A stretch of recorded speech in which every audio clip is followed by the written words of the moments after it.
This is the second video in a new series that I'm creating for people who are independent learners, those who want to engage in self-directed study of philosophy, but have some worries or concerns or questions about where to begin and who to begin with and how to do it. This video focuses directly on Aristotle and touches a little bit on the Aristotelian tradition that continues all the way to the present, but focuses mostly on how you can do productive study of Aristotle's texts. Aristotle is a very important thinker in the history of philosophy. There's very good reasons for this, which we'll talk about in just a bit. And on a personal note, I'll mention that although I'm not a strict Aristotelian, I find many of his insights and approaches and sometimes even doctrines or systematic ways of viewing things to be extraordinarily helpful, not just in terms of philosophy as a theoretical enterprise, but as a practical enterprise as well. I've been studying Aristotle and teaching him for more than 2 decades when it comes to the studying, the teaching. I've been teaching him for 2 decades. My very first class that I taught included a good bit of his Nicomachean ethics and a little bit of his politics. So he's somebody who I know and appreciate quite a lot, and I'm hoping that I can get that across to you and help you as an independent learner, as somebody engaged in self-directed study, to be able to make some progress in studying this great thinker's texts and ideas.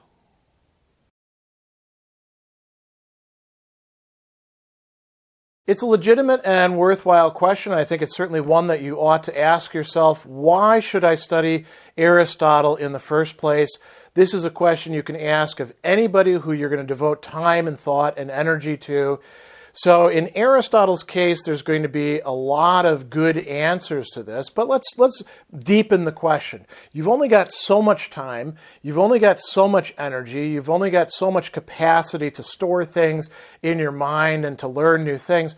Why should you focus on this philosopher from, ancient Athens, years and years, 2 millennia ago? Why should you focus on him instead of focusing on somebody more contemporary? Well, it's not to say that you can't focus on anybody who's more contemporary, but you really don't want to pass up Aristotle. He's somebody who's absolutely important to learn and to engage with. Any philosophy program that you would attend, if it's worth anything, will have you studying some of Aristotle's texts and engaging his thought to some degree. One reason why you want to study Aristotle in the first place is that he is providing a philosophical approach of a lot of explanatory power and major significance. It's worth remembering that he was Plato's best student, and when he, of course, didn't get to become the scholarch, the leader of the Platonic school, after going back off and doing some other things, he returned to Athens to found his own school, the Lyceum, which became the Peripatetic school. You see it referred to that way.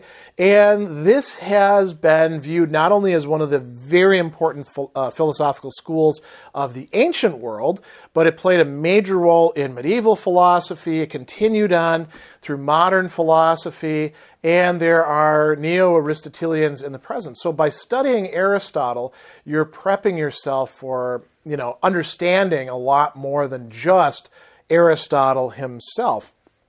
He also, as somebody who's early in the beginnings of philosophy as a discipline. In fact, he's one of the people who separates out all these different subdisciplines as areas of study in a systematic way.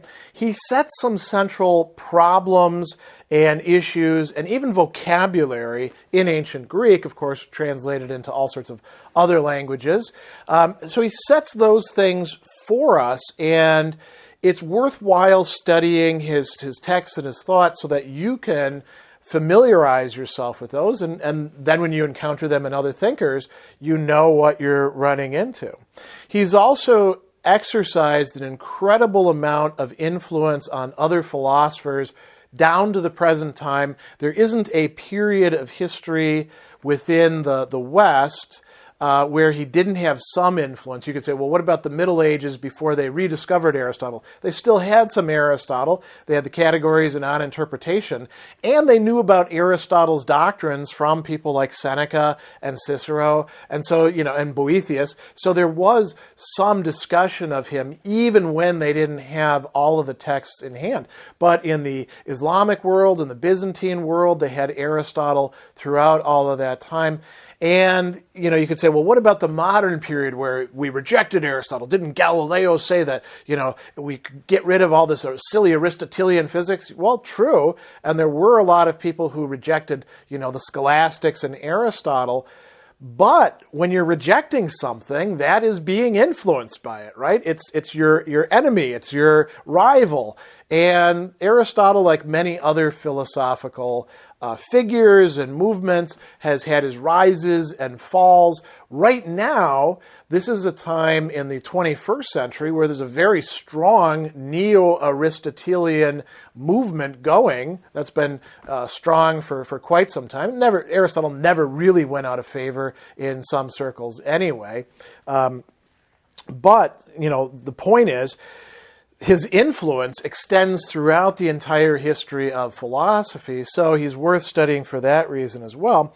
Another important reason to study Aristotle is it really has to do more with your own development.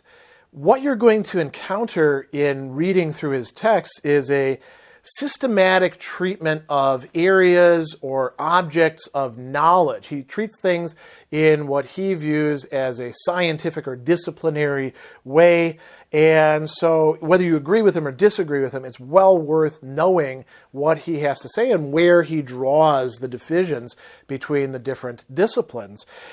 It's also incredibly good exercise for your own mind. Just like with reading Plato's dialogues or reading later philosophers, by trying to puzzle out what Aristotle is saying and correlate the things that he says in one part to another part, you are exercising your mind. Whether you agree with Aristotle or disagree with him, you will get some benefit from studying him in this respect. So those are all good reasons for studying this great Greek thinker.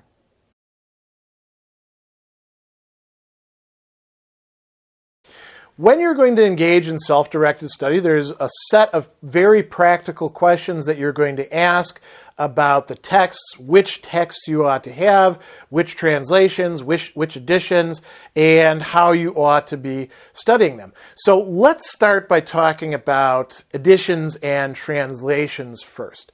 So there's good news and there's bad news. The good news is there's lots and lots and lots of different translations of Aristotelian works out there. Some of them have been translated into English dozens of times by different people. Some, perhaps, the more obscure texts, less than that. And you can pick and choose between them. There is no one single absolutely best translation. As a matter of fact, if you don't have Greek, I suggest that if you want to study a particular text, you consult different translations. You can compare and contrast how the translators choose to articulate what it is that he's saying at different points. Some good translations will have notes, that will say, well, this is the Greek term, and here's what it means. They may have a glossary in the back. And that's up to you to look around to find those sorts of things. The other bit of good news is that quite a few of these translations are actually available online because many of the older translations are public domain texts. Early in the beginnings of the internet, there were quite a few people who thought, let's put Aristotle's texts online for people as a resource. And so you can find MIT and the Perseus Project and all sorts of other really great websites doing that. So all you got to do is put it into Google, Aristotle, Nicomachean Ethics, and you'll find it online. It may not be the most current translation, but current isn't always necessarily the best. There is no one-size-fits-all answer about translations. It really depends on you, the reader. So I would encourage you to check out different ones. And you don't have to buy them necessarily. necessarily. Go online, take a look at them. Go to used bookstores. You can pick up copies very cheaply, especially in university towns. Go to your local library. They're bound to have some text by Aristotle that you can check out and read. Now, do you need to have a big book that includes all of Aristotle's stuff? I don't think that you necessarily do. There are a few anthologies that include all or many of his texts, certainly the ones that you'd want to read the most. And I'll mention just 3 of them, and I'll put links to them below. One is the complete works of Aristotle put out by Oxford University Press in 2 volumes, 2 big, thick volumes. That's if you really, really want to have everything that we have by Aristotle. As a matter of fact, I should mention, we don't actually have all of Aristotle's texts. Many of them were lost in antiquity, as is often the case for ancient literature. But we have a lot. And so, if you want to buy that, you certainly could. It's not going to hurt you to do that. The translations are by different people. Then there's the basic works of Aristotle. That's a big, thick volume as well. That's by the Modern Library Classics. And then Hackett, who I think some of you may have seen before. I always recommend Hackett translations in part because they're very cheap, very affordable. They have an introductory readings. Now, the flaw with that one is that it doesn't include entire works. It includes selections from works. But if you want to, sort of introductory, I want to get to know Aristotle a bit, that's quite good. Aristotle's works you're also going to find anthologized in so many other philosophy textbooks, anthologies, guidebooks, whatever it is that you're looking at. You'll find, the entire Nicomachean Ethics in book after book after book, or the entire Politics, or perhaps even the entire Metaphysics in some of them. So it's not as if it's hard to get your hands on Aristotle. You're in the opposite situation than people were, say, in the Middle Ages. The question is, well, which edition do you need to have? And there's no, one single right answer. As a reader, take a look at it and understand, of course, that Aristotle is going to be difficult, and see if you're able to make sense of it. If you need a very modern translation, a very up-to-date translation, get that for yourself. If you can deal with the somewhat, Oxford-y, old-fashioned language of earlier translations, by all means, go with that, and you'll be perfectly fine. There is a big question, however, about where to start, and so we're going to look at that next.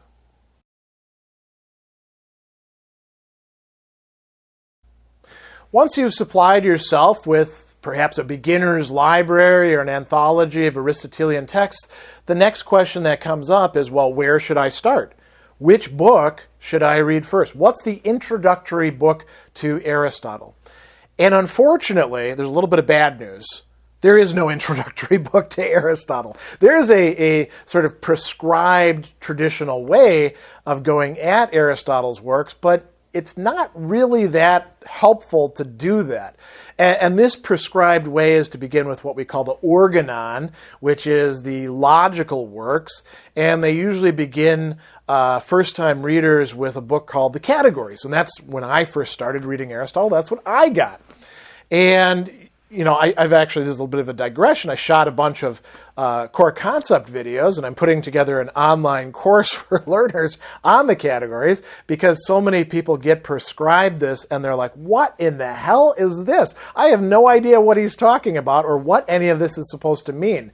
It's not really a beginner level book. As a matter of fact, there is no beginner-level book in Aristotle. There's no introduction to the system by Aristotle. There is no, prolegomena or anything like that. Instead, what you get is straight-out Aristotle doing his thing. So the Categories and then the other logical works, which would include everything from, on interpretation and the prior posterior analytics, all the way down into sophistical refutations, all the way down into the topics. Those are what a lot of people start with. But I think that if you do that, unless you really, really like syllogisms and epistemology, you're probably going to get a little bit turned off and probably quite confused. Another thing that some people sometimes do is try to start with the metaphysics. Bad idea. Not the work to start with. You could do that, but you're going to be so lost in going into it. I tend to think that really the best book to begin with, and it's still not a great book to begin with, is the Nicomachean Ethics, and that's what I start students on. It's a little bit easier to sort of wrap your head around. It is still difficult and confusing in parts for reasons that we'll talk about, but it's a nice dive into Aristotle's method and the key ideas and approaches that he's going to make germane. So, there's a couple different ways you could go. You could start with this traditional thing of do the organon first. You could also, some people try to initiate people by having them read the De Anima or On the Soul. That's kind of a tough work as well. Then there's the approach of beginning with the Nicomachean Ethics and going through what we call the ethical political works. The Nicomachean Ethics and the Eudemian Ethics are two different books that actually overlap to some degree and discuss some of the same topics. Along with them is the Politics, which is explicitly said to follow from Book 10 of the Nicomachean Ethics. You're ready to go into the Politics now. And there's a few other works that fit into that spectrum of ethical political works. The Rhetoric is also very important. The Poetics, which unfortunately we only have Book 1 of. And then I would say certain parts of the Topics, particularly Book 3 of the Topics. Some other stuff in there as well. Here's the thing, though. When you're reading Aristotle, really, you could pick any book to start with, and you're going to have the same experience, which is reading some of it and being like, what is going on here? I'm not understanding 3/4 of what I'm encountering. I mean, if you do think you're understanding 3/4 of what you're encountering and you're going at it cold, you're mistaken. So you're going to have that experience and be like, oh man, I feel like I'm out of my depth here. That's fine. That's normal for reading Aristotle. You're going to read that and you're going to come back to it later on, and you're going to get more each time that you read. You're going to get more when you read across the corpus, when you read one book and then read another book, then read another book and start making connections with them. And not just books from, say, the ethical political works and then the logical works, or maybe the physical works, the biology stuff. You're going to see connections between them, and your reading is going to get richer and richer. So in some respects, it's not that important where you begin. But I would say, if you had to pick just one book to start with, I would say the Nicomachean Ethics. But if you want to start with the categories, go on ahead. If you want to start with the metaphysics and be very confused, go on ahead. If you want to start with one of the physical works, parts of animals, or On the Heavens, you can do that if you want to, but you won't probably get as much out of it. So, you are going to have to read and reread. Don't worry about getting everything out of any one single reading, especially at the beginning. You're going to find it difficult.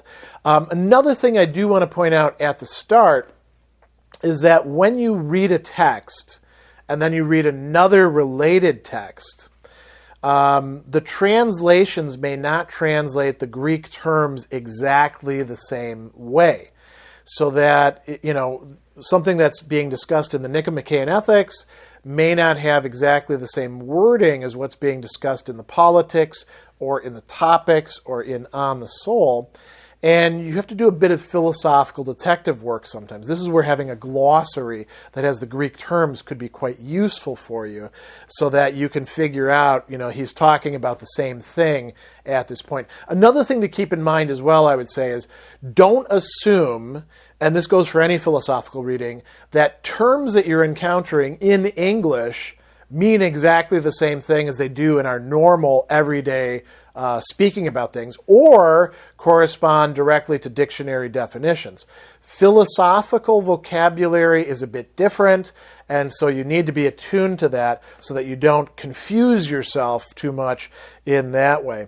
The other thing that I do want to point out as well about his text is that the key ideas are not always going to get their full treatment. They're not going to get every single thing discussing them just in this text. So, for example, On the Soul is not the only place where Aristotle discusses the soul and its parts and activities and, things like perception and desire and thinking. There's discussions of this in all sorts of other works as well. And so the more that you're reading, the more you're going to start seeing the connections, and the more you're going to start seeing the same topics being discussed in different works, and the more you'll be able to put them together into some sort of coherent picture. So that's a lot of stuff to talk about in how to start, but I think that could be useful for a self-directed learner, especially if they're approaching Aristotle for the first time.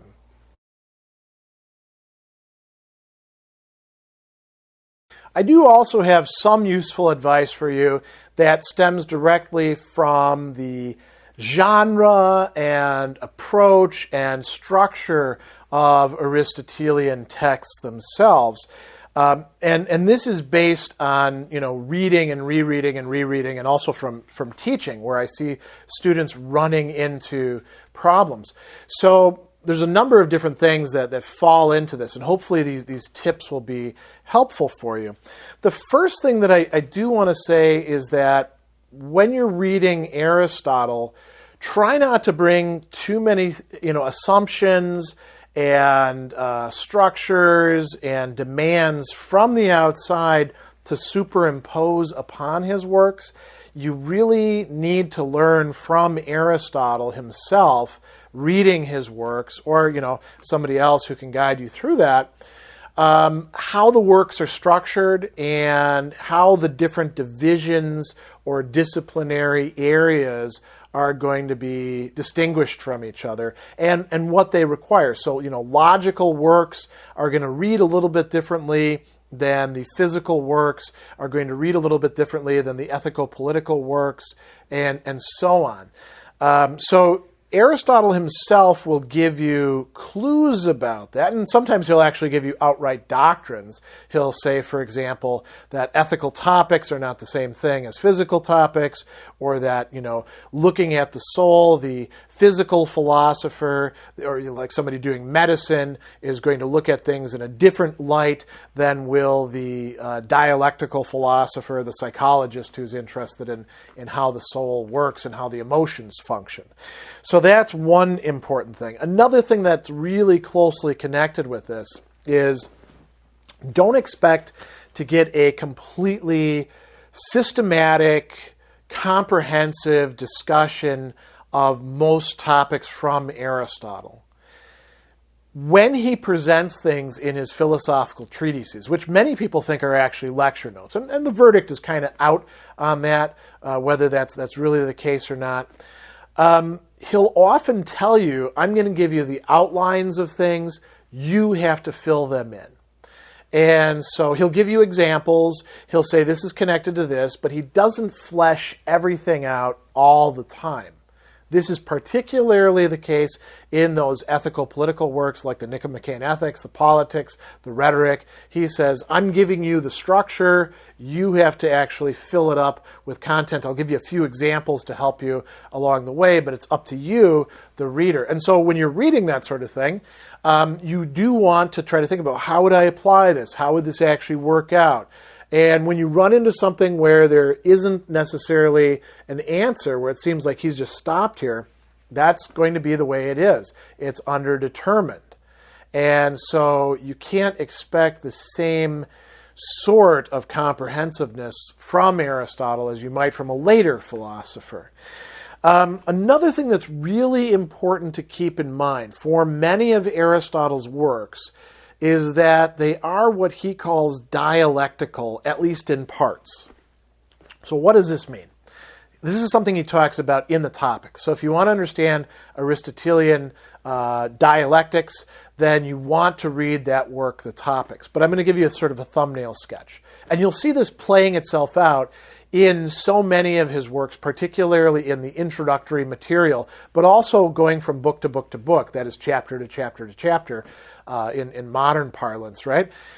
He'll begin by saying, okay, here's a topic. what does everyone else have to say about this? What are some of the problems? What are some of the issues that they bring up? And what do people think about this? And he'll talk about what other philosophers before him had to say. He'll talk about other people who are intellectuals in some way, like playwrights, or sometimes politicians, or other people who are famous. Those are oftentimes the wise, or the illustrious, or however you want to talk about them.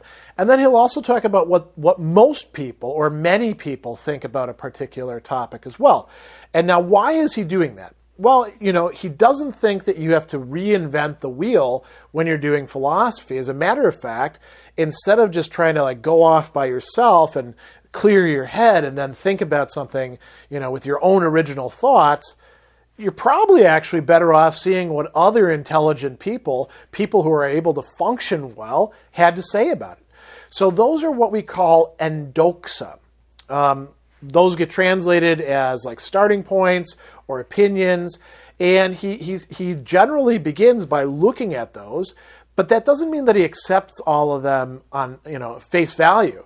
Instead, he looks at them critically. Critically means making judgments. Krites is actually a judge, like a judge of a poetry contest, right?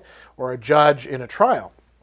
And he says, this part over here, this is good, we're going to keep that, but it's got to be understood in a little bit different way. This other stuff, we're going to get rid of that. And that's the way he begins his systematic works. You're going to see this in the Nicomachean Ethics. You're going to see this in Book 1 of the Metaphysics. You're going to see this in On the Soul. There's usually going to be some dialectical discussion, and then he tries to go further with that and make it more scientific, not in the way of scientific method, the way you think about today, that you got introduced to in elementary or middle school with hypotheses and all that sort of stuff, but scientific in the sense of a systematic body of knowledge that is developed out of these sorts of things. So the dialectical approach is particularly important. Another thing that you want to be forewarned about, you are going to see a lot of what seem to be complete digressions on Aristotle's part, where he says, we're going to talk about this, and then he veers off into a sub-discussion, and he sticks with that for quite a while. For example, in the Nicomachean Ethics, in Book 1, he's talking about happiness and the function of human beings, and those sorts of topics. He veers off into an interesting discussion that bears upon the happiness of the dead and whether the fortunes of their descendants have anything to do with that, which seems to be completely irrelevant, doesn't it? Or in Politics, Book 1, he's got all these sort of side conversations going on, one about slavery, one about the nature of wealth and how that works, how much you need for a household. All of these actually do fit in somewhere. And here's the thing to keep in mind. Sooner or later, Aristotle comes back to the main point. If you read on further, you're going to see him saying, all right, let's return back to this topic. Why did he go off on these digressions? Well, if you're looking at an issue or a phenomena or something that's complex, particularly things that are, have a metaphysical depth to them or are complex like human beings are and our social interactions, you got to look at it from different sides. So that is what he's doing. He's saying, let's look at this phenomenon from this side. Now let's look at it from this side. Now let's look at it from this side. And all of these sort of circlings around, you can understand them sort of like spiraling in, getting closer and closer to what it is that he wants us to understand and to know. So be forewarned, that's going to happen a lot. He's going to pick up the same issue, the same question, the same problem, and look at it in different ways, trying to get you, the reader, to understand it in its fullness. Another thing that you want to keep in mind, Aristotle is well known for being one of the early contributors to the discipline of logic.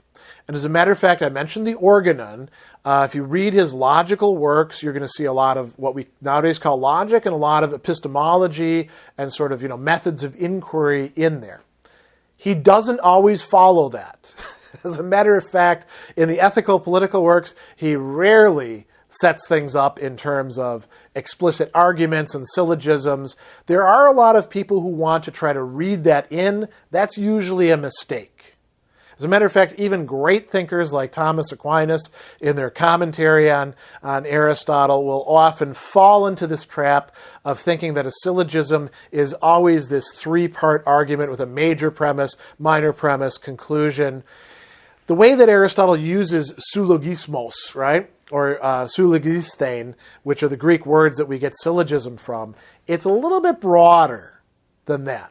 You know, anger, for example, he says in Nicomachean Ethics, Book 7, syllogizes. That doesn't mean that anger actually gets on a chalkboard and sets out a three-part argument. It's more complex than that. And so, I mentioned don't try to read too many things in from the outside and impose them on Aristotle. That's what we call, instead of exegesis, pulling things out of the text, eisegesis, reading things into the text. You also don't want to do that with this syllogistic approach to things, except maybe in some of the works where it actually does show up. There are some key ideas that you're going to see recurring, running throughout Aristotle's work. I'm not going to try to summarize all of them at this point, but I'll put a few of them up there on your horizon. So you're going to see him talking about causes, aitia in Greek.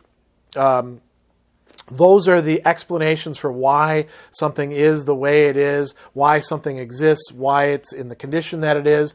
And he distinguishes a number of different types of causes that are, in his view, not reducible to each other. So that's one important thing. He also talks about the categories of being, the things that can be predicated, the things that can be said of something else. And so that's something that you want to be attentive to as well.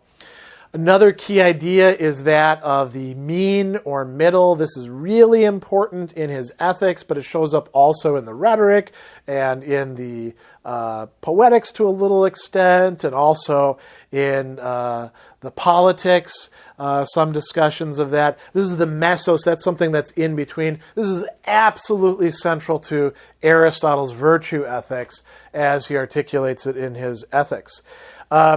The distinction between possibility and actuality, also quite important.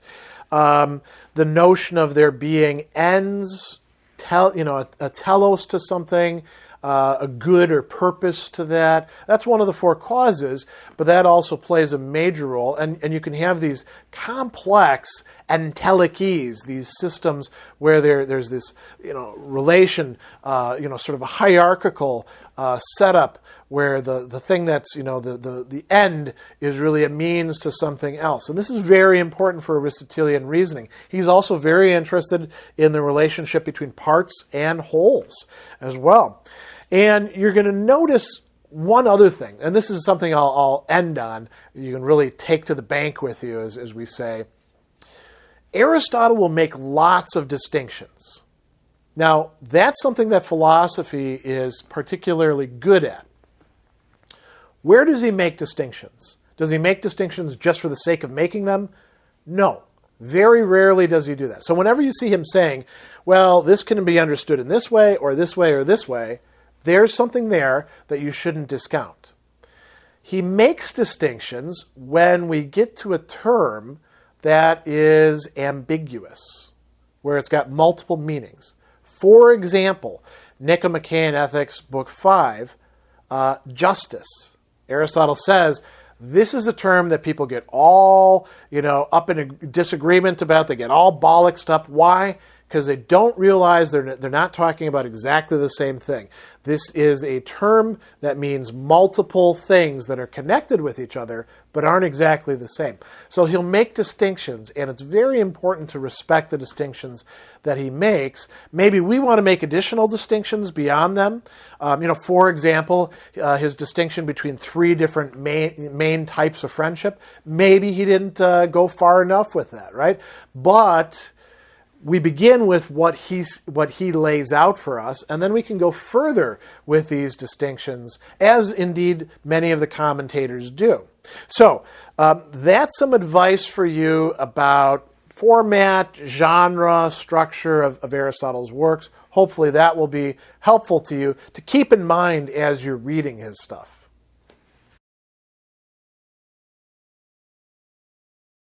Given how incredibly influential Aristotle has been throughout the centuries, and the fact that there are plenty of neo-Aristotelians out there today, I thought that it might be good to talk about, tradition and commentaries and what this neo-Aristotelian term means and whether you have to be concerned with that as you're beginning your studies of Aristotle. And the simple answer is no, you don't. You can actually study Aristotle on his own without having to bring in secondary sources, without having to look at commentaries or interpretations of his texts. You don't have to bother with that necessarily, although there's nothing to say that you can't also do that. And I think it's good to know for, if you're going to continue to study Aristotle, where other people who are interested in Aristotle are coming from. So let's talk about first the ancient and medieval and even some of the early modern commentaries on Aristotle. There's this long tradition of people who are either Aristotelians themselves, they identify as Aristotelians, and they use his methodology and his key ideas, or they're not Aristotelian, but they're in some way considering his stuff. People who do commentaries on his works. Now, a commentary is where you take a text and you say, here's what the says in the text, and here's the things that I have to say in addition to that. Or here's where it seems confusing, here's what I think Aristotle means. And there's a long commentary tradition of Aristotelians commenting on Aristotle's texts, going through the ancient period all the way into the Middle Ages. So I'll just mention a few people who would fit into that. One would be, say somebody like Alexander of Aphrodisias, right? We have quite a few of his texts where he's commenting on Aristotle. Sometimes he is, because he's got a vantage point that Aristotle didn't have, he's engaging with other philosophical schools. He's saying the Stoics say this, but here's an Aristotelian response to that, because Aristotle didn't know the Stoics. They didn't exist at his time. We could fast forward a number of years to somebody like, for example, Thomas Aquinas, or many of the other medievals. Thomas wrote commentaries on quite a few of Aristotle's texts. He also wrote commentaries on another commentator, Boethius, who himself did a commentary. Boethius, at one point, before he died, unfortunately, had the idea of translating all of Plato's texts and all of Aristotle's texts from Greek into Latin. Now, unfortunately, he died before he could do more than just a handful of Aristotle's text categories and on interpretation. But those are commentaries. And so, Thomas Aquinas knows these commentaries, and he, mentions them himself. So there's this long tradition of engaging with other commentators. Again, do you yourself have to engage with this in order to understand Aristotle?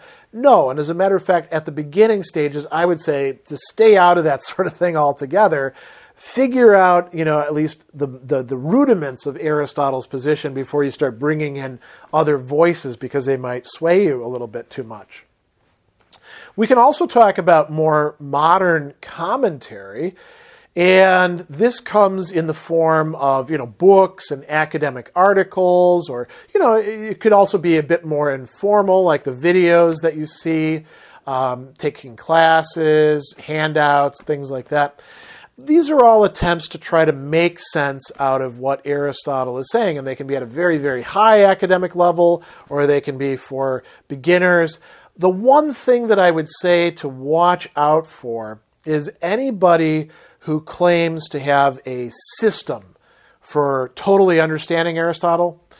The texts that we have don't comprise a system. There's many places where, as I've mentioned, Aristotle is rather underdetermined. So anybody who claims to have given you the key to unlock all of Aristotle's stuff and categorize everything, you should be suspicious of that, because they're usually going to be wrong.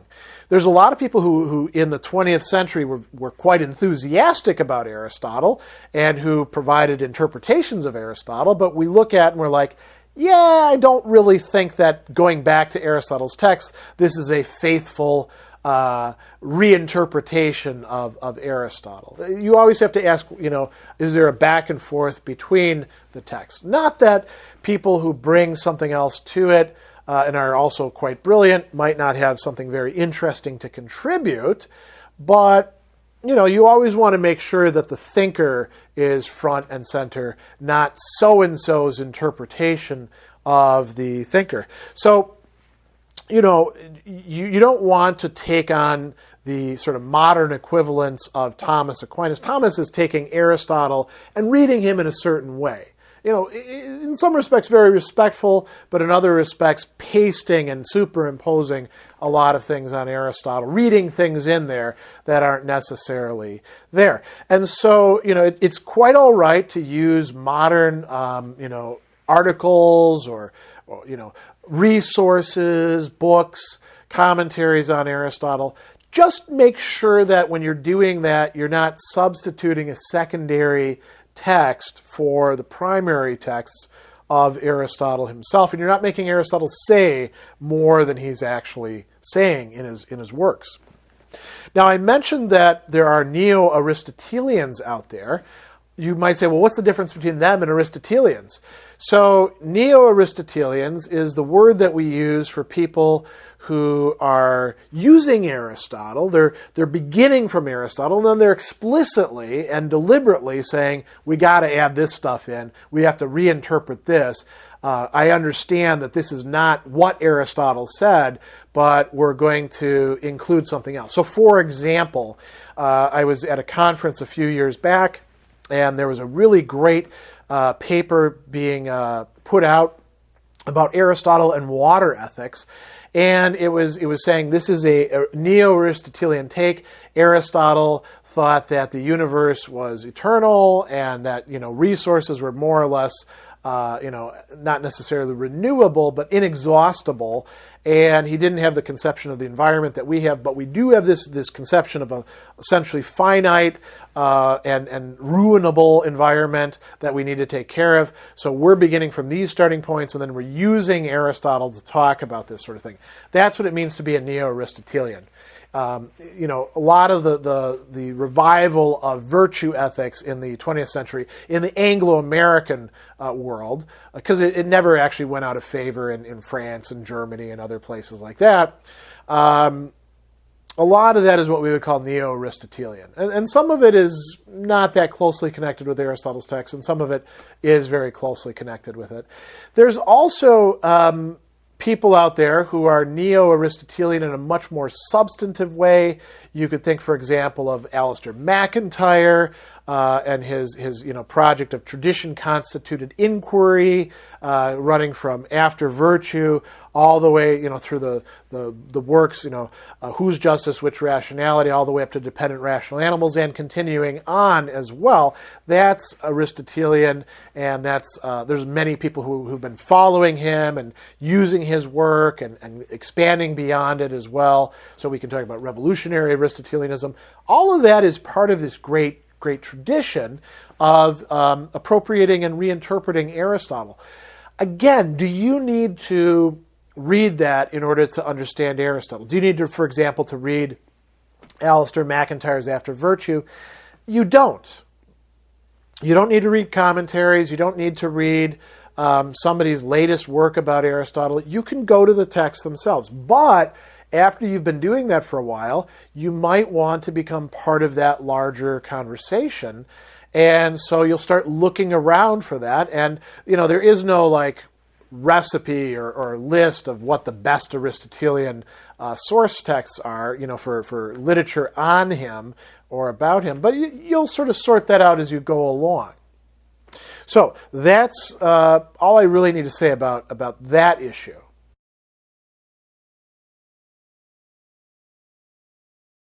There are a few other problems and issues that we really do need to address, in part because if we don't, they're likely to become a stumbling block and lead many people who would otherwise put the time in and the effort to understand Aristotle to, discard that process. So what I have in mind are ways in which Aristotle's texts themselves and some of the assumptions and some of the outright declarations that he makes are, they're surpassed, they're outmoded, they've been revealed as fundamentally problematic or sometimes just completely wrong.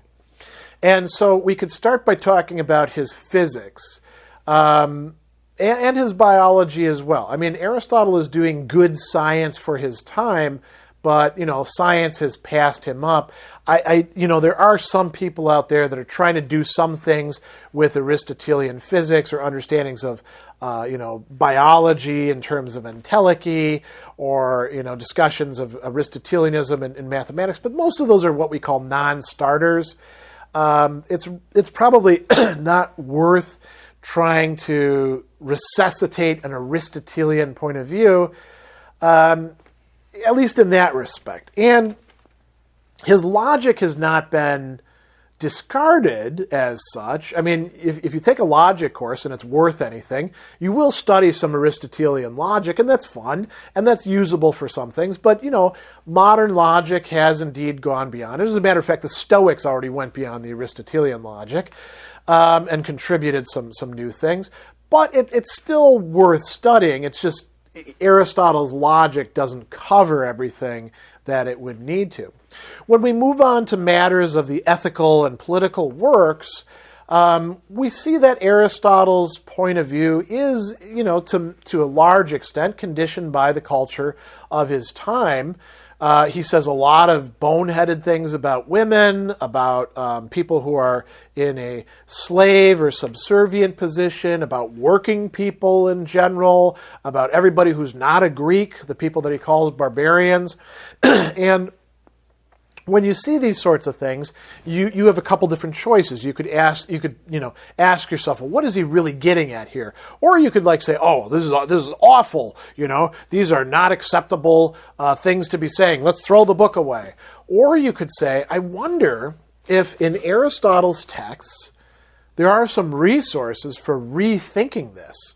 Or you could say, if Aristotle were here today and he went into a classroom where many of the classes I teach are more women than men, and he heard them conversing, would he really still say the same kind of things that he said, going from the culture of his own time? Would he revise the things that he had to say? And so I think that's quite important. By the way, I'll mention just one other thing.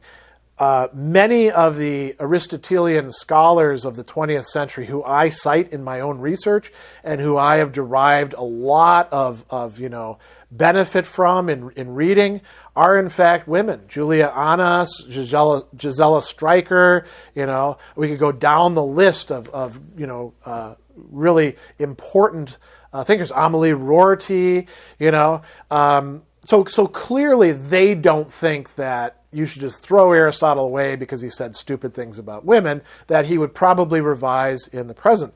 So that's something important to keep in mind. And you can work out your own position on that if you want to.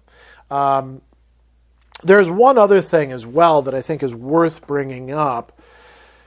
If you get into Aristotelian scholarship, you will sometimes see them discussing which text came before which other text. It's a similar problem to what goes on with Plato's text.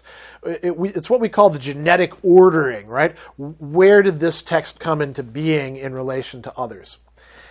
And there are some that we can be confident that, this text had to come before this text because, the earlier text is being mentioned in the later text. We can be confident, although maybe, he went back and rewrote that. When it comes down to it, we really don't know. Many of these theories about the ordering of the Aristotelian texts and when exactly they were written, they're pretty speculative, and they don't really have much important to say about how you ought to be reading Aristotle. It was a very popular thing to do in German scholarship in the 19th and early 20th century, to be engaging in this sort of analysis. But it didn't contribute an awful lot of illumination to understanding Aristotle in his own right. So I don't think that you need to be particularly worried about it. So what I've brought up in this section are concerns that you might have, in part because other people seem to be concerned about them. And I'm saying to you, if you're going to study Aristotle as somebody who wants to, immerse themselves in the history of philosophy, learn some important thinkers and texts along the way, engage in this process of self-directed study, don't let those things become obstacles to you. Don't let them become stumbling blocks or scandals. I'm going to say the same thing. Just keep going back to the Aristotelian texts. That will be enough work for you already.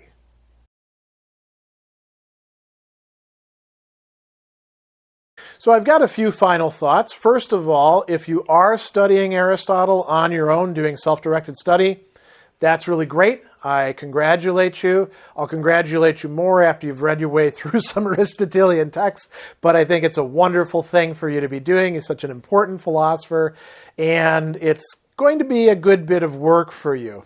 The second thing I'll say is I think you can tell by this point that Aristotle is somebody I'm quite passionate about. I've been teaching him for 20 years and studying him for even longer. I didn't appreciate him at the beginning. As a matter of fact, I didn't like him until I started studying him in Greek.